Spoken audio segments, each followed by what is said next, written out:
श्रीमद्वल्लभाधीश की जय। अज्ञानतिमिरान्धस्य ज्ञानाञ्जनशलाकया चक्षुरुन्मीलितं तस्मै श्रीगुरुवे नमः।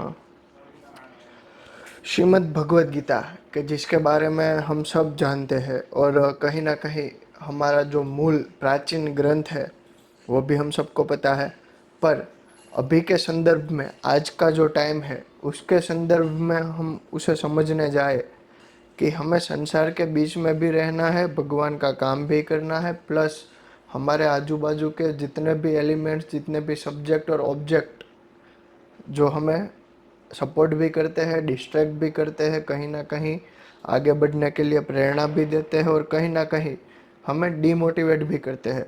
तो उन सब के बीच में रहकर इन सब से गुजरते हुए हमें कैसे आगे बढ़ना है, तो उसके लिए सबसे पहले ये जो हमारा 11 दिन का जो वेबिनार है उसका डे फर्स्ट है, गीता जीवन के लिए क्यों है आवश्यक। तो आइए दोस्तों देखते हैं। सबसे पहले गीता का उद्देश्य, तो ये एक सिर्फ धार्मिक ग्रंथ नहीं परंतु हमारा जो जीवन है उसका जो पूरा मैनेजमेंट का सिस्टम है वो है भगवत गीता। कि जो हमारा जीवन है उसका निर्वाह किस तरीके से होना चाहिए, जीवन में कौन सी अवस्था में हमें क्या करना है, कौन से वक्त में हमें क्या करना है, ये जो पूरा जो सिस्टम हमें समझाया है स्वयं भगवान ने, तो वो गीता जी के अंदर वर्णित है। दूसरा है करियर, रिश्ते, मानसिक शांति और सफलता के लिए मार्गदर्शन। तो देखिए हमारा जो ओवरऑल जीवन है ना उसमें मेन ये 4 चीज़ें ही हमारे लिए होती है। सबसे पहला होता है हमारा करियर, जिनसे हमारे नज़दीकी लोगों की, हमारे परिवार की और हमारे अपनों की हम खुशियाँ पूरी कर सकें। दूसरा है मानसिक शांति। अगर हमारा मन शांत होगा तो हम अपने करियर में जो समय दे रहे हैं वो क्वालिटी वाला होगा, और जितना क्वालिटी वाला समय हम अपने करियर को देंगे उतना ही उसके बाद का जो रिजल्ट है वो बेहतर होगा। दूसरा है सफलता। अभी सफलता कब मिलेगी, तो मानसिक शांति और करियर दोनों का बैलेंस, कि करियर के अंदर हमारी मानसिक शांति होगी तो ही हम सफलता के ऊपर जा सकते हैं। तो ये जो तीनों है चीज़ें, मानसिक शांति, हमारा करियर और सफलता, तीनों यहाँ पर एक दूसरे के पूरक है। किसी एक के बिना किसी एक की संभावना करना वो हमारे लिए पॉसिबल है नहीं। फिर है आज के युवाओं की समस्या, जिसमें है तनाव, निर्णय लेने में कठिनाई, असंतोष और भय, जो कि आज के समय, आज की काल, देश की जो परिस्थिति है, आज का जो वातावरण है और हमारा जो खान पान है उसके हिसाब से सही है। तनाव भी होना चाहिए, निर्णय लेने में कठिनाई भी आनी चाहिए, असंतोष भी होना चाहिए और भय भी लगना चाहिए। इतना लाइफ में आज के टाइम में हो रहा है तो हम काल चक्र के साथ सीधा चल रहे हैं ऐसा मान सकते हैं। अभी ये जो सब चीज़ें हो रही है उसका सॉल्यूशन क्या है, आइए देखते हैं। तो सबसे पहले तो भगवद गीता के अंदर सबसे पहले भगवान यही बोलते हैं, भगवद गीता के अंदर चौथे अध्याय के 7वें श्लोक में, यदा यदा हि धर्मस्य ग्लानिर्भवतु भारतः अभ्युत्थानम धर्मस्य तदात्मानं सृजाम्यहम्। अर्थात जब जब धर्म की हानि होती है और अधर्म बढ़ता है तब मैं स्वयं इसे ठीक करने के लिए अवतार लेता हूँ। अभी इसको हम आधुनिक रूप में देखें, आज के समय में इसका हमें संदर्भ लेना हो तो हम क्या कह सकते हैं। सबसे पहले जब जीवन में सही और गलत में भेद करना कठिन हो जाए तब हमें मार्गदर्शन की आवश्यकता होती है। ये बात हम सब जानते हैं कि जब हमें किसी भी चीज़ में कोई भी कठिनाई हो ना तभी हमें भगवान याद आते हैं, या तो हमारे जो शुभेच्छु है, हमारे जो नज़दीकी है, हम उसे तभी याद करते हैं। सब दूसरी बात है कि अर्जुन के जीवन में जो संघर्ष था और हमारी लाइफ का जो संघर्ष है वो दोनों आज के समय में एक जैसा है। जैसे हमने आगे बात की, हमारा करियर, हमारे मानसिक तनाव, हमारी सक्सेस और हमारे जितने भी लोगों के साथ रिश्ते हैं उन सब का भी हमें देखना पड़ता है। गीता का जो ज्ञान है वो हर परिस्थिति में आपको कोई भी निर्णय लेने के लिए मदद करेगा। अभी वो कैसे होगा, आइए देखते हैं। हमें कभी ना कभी ये महसूस होता है कि ज़िंदगी में जितना भी है सब उलझा हुआ है, ठीक है। पर अभी आप देखो कि एग्ज़ाम में जाना है हमें, पर हमारे पास प्रॉपर मटेरियल ही नहीं है, तो हम एग्ज़ाम क्रैक कैसे करेंगे? या तो हमारी तैयारी नहीं है। वैसे ही जीवन में हम यहाँ पर तो आ गए, पर हमारे पास ना कोई मटेरियल है, ना कोई हमारी तैयारी है, तो भी यहाँ पर तो सर्वाइव भी करना है। तो अब वो कैसे होगा? तो वो भी हमें सीखना पड़ेगा, उसकी प्रैक्टिस करनी पड़ेगी। कभी नहीं किया होगा, पर आने वाले टाइम में थोड़ा थोड़ा करके करना पड़ेगा। क्योंकि अभी एक कॉमन चीज़ सोचो कि हम 2025 में है, ठीक है। तो आज के यूथ में 70% यूथ ऐसा है कि जिसको हमारे एशियन कल्चर, एशियन नॉलेज, किसी के बारे में कुछ पता नहीं है। तो भी आप सोचिए 2025, अभी 2025 में तो है, अभी 2050 का सोचिए, 2050। उस समय पर जो युवा होगा, दो पॉसिबिलिटी होगी।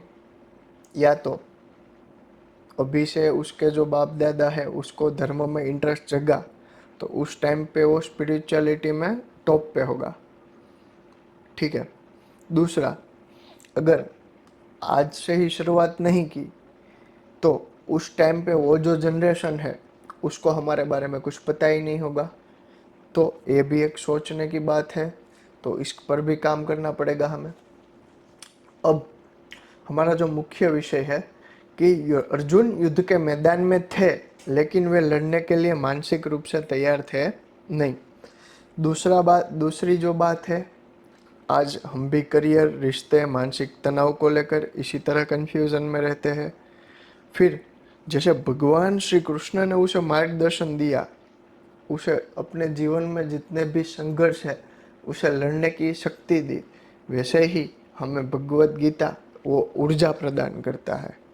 अब सबसे पहले तो मैं आपको एक चीज़ बताता हूँ कि आप है ना एक कागज़ ले लीजिए, ठीक है।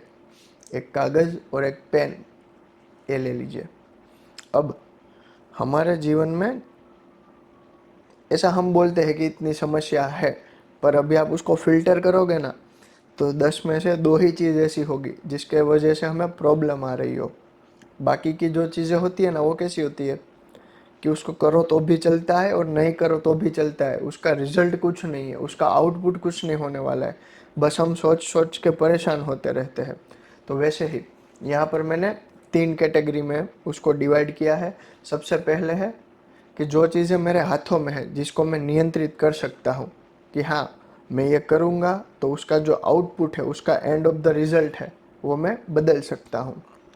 दूसरा है बाहरी कारण, जो कोई अन्य रीज़न से हो रहा है, जिसमें ना तो कुदरत का कोई इम्प्लीमेंट है, ना तो मेरा कोई इम्प्लीमेंट है, जो मेरे नियंत्रण में नहीं है। और दूसरा है अनिश्चित, जिसका परिणाम अभी तक कोई तय ही नहीं है। अभी मैं यहाँ पर वीडियो बना रहा हूँ, भूकंप आएगा, धरती फटेगी, गिर जाऊँगा, तो वो मेरे हाथ में नहीं है, ना मेरे आजू बाजू के किसी लोगों के हाथ में है, और ना वो काल पे डिपेंड है, ना परिस्थिति पे डिपेंड है, वो डिपेंड है ओनली ऑन कुदरत पे। अब ये करने से मुझे फ़ायदा क्या होगा?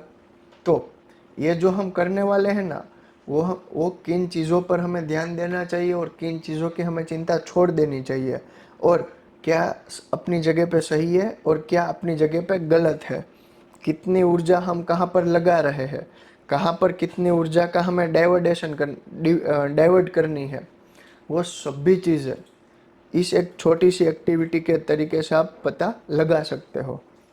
आगे बढ़ते हैं, उसका समाधान क्या है? तो समाधान सिर्फ इतना ही है कि भगवत गीता के अंदर सबसे पहले भगवत गीता खोलिए, उसके अंदर चौथे अध्याय में जाइए। चौथे अध्याय के अंदर 7वां श्लोक है, यदा यदा धर्मस्य वाला, वो पढ़िए। और हो सके तो भगवत गीता अपने पास आप वैसी रखिए जो हिंदी या तो गुजराती में, या तो आप जिस लैंग्वेज को समझ रहे हो उसके अंदर वो हो, ताकि आपको वहाँ पर उसका संस्कृत श्लोक भी देखने को मिलेगा, साथ ही आपको उसका भाषांतर भी पढ़ने को मिलेगा। तो आपके लिए वो समझना बहुत ही ईजी हो जाएगा। ठीक है। तो सबसे मेन चीज़ हमारी ये है कि जो हमारे नियंत्रण में है हमें उसी पर पूरी मेहनत करनी है और पूरे लगन के साथ उसके ऊपर काम करना है। क्योंकि मैं जो काम कर रहा हूँ वो कोई नहीं देख रहा, तो भी भगवान तो देख ही रहा है। क्योंकि हम ये भी मानते हैं कि जहाँ पर कोई नहीं है वहाँ पर भगवान ही है, और आपके मेरे और सबके हृदय में भगवान तो बैठा ही है। तो इसका निष्कर्ष हमें यही मिलता है कि जीवन में किसी भी निर्णय लेने से पहले अगर एक बार गीता जी के ज्ञान को हमने अपनाया होगा तो हम स्वयं सशक्त बनेंगे, और उतने सशक्त बनेंगे कि हमारे जीवन में, हमारे जीवन की जो दिशा है उसमें परिवर्तन करना हो, हमारी कुछ आदतों में परिवर्तन करना हो, या तो आने वाली पीढ़ियों तक हमारा ये जो मैनेजमेंट सिस्टम है जीवन का उसको पहुंचाना हो, उसको हम इजीली पहुंचा सकते हैं। तो यहाँ तक आज का सेशन रखते हैं। आने वाला जो भी होगा अपकमिंग, वो जैसे जैसे समय पे डिपेंड है, देखते रहेंगे। जय श्री कृष्ण।